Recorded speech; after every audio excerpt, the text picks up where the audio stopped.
Hello everyone.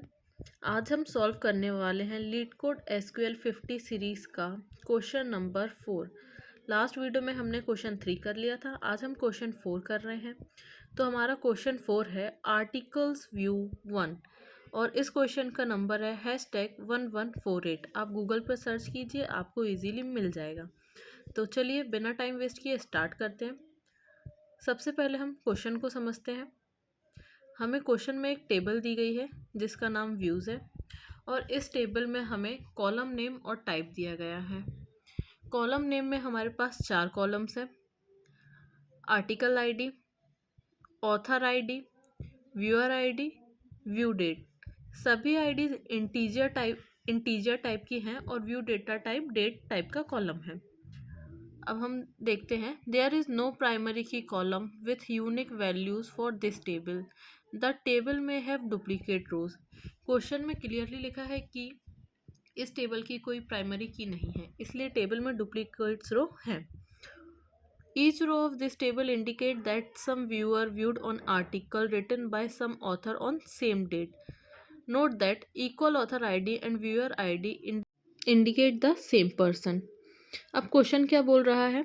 Right a solution to find all the authors that viewed at least one of their own article, return the result table sorted by ID in ascending order. The result found is in the following example. हमें उन authors की IDs find करना है जिन्होंने अपना ही article खुद view किया हो। मतलब अगर ऑथर आईडी और व्यूअर आईडी सेम है तो इसका मतलब ऑथर ने अपना आर्टिकल खुद देखा है। हमें आउटपुट में सिर्फ ऑथर की आईडी चाहिए और कॉलम का नेम आईडी होना चाहिए। अब हम एग्जांपल देखते हैं। इसमें व्यूज़ टेबल है जिसमें 4 कॉलम है: article ID, author ID, viewer ID and view date. अब इसमें देखिए, फर्स्ट में तो ऑथर आईडी और व्यूअर आईडी सेम नहीं है, सेकंड में भी नहीं है, लेकिन थर्ड में author ID and viewer ID same है। मतलब ये हमारे आईडी वाले आउटपुट में आएगा। और बाकी तो फिर इसमें फिफ्थ और सिक्स्थ भी सेम है, लेकिन ये डुप्लीकेट है तो इनमें से कोई एक ही आएगा।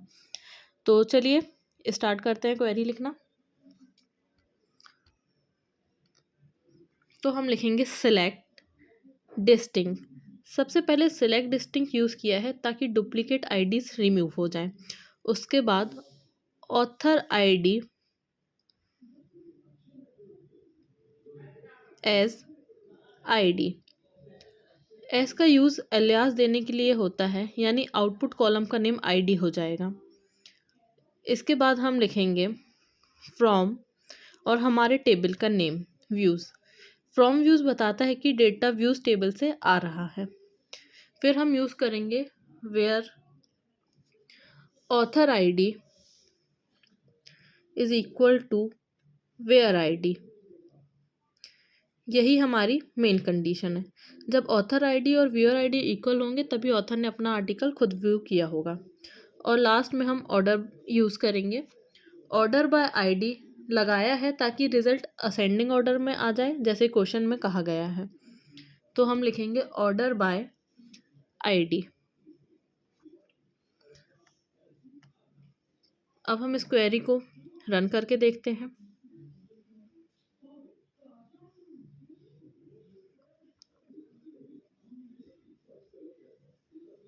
तो आप देख सकते हैं कि हमारी क्वेरी सक्सेसफुली रन हो चुकी है और जो आउटपुट आना चाहिए वो आईडी में आना चाहिए, तो हमारा आउटपुट भी आईडी में आ रहा है।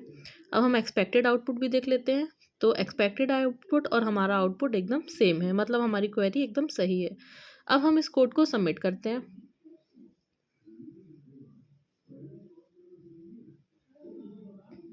हमारा कोड फाइनली एक्सेप्टेड हो गया है, इसके सारे टेस्ट केस पास हो गए हैं। अगर वीडियो हेल्पफुल लगी हो तो लाइक ज़रूर करें, चैनल को सब्सक्राइब करें और लीड कोड एसक्यूएल 50 सीरीज़ के लिए बने रहें। Thank you for watching.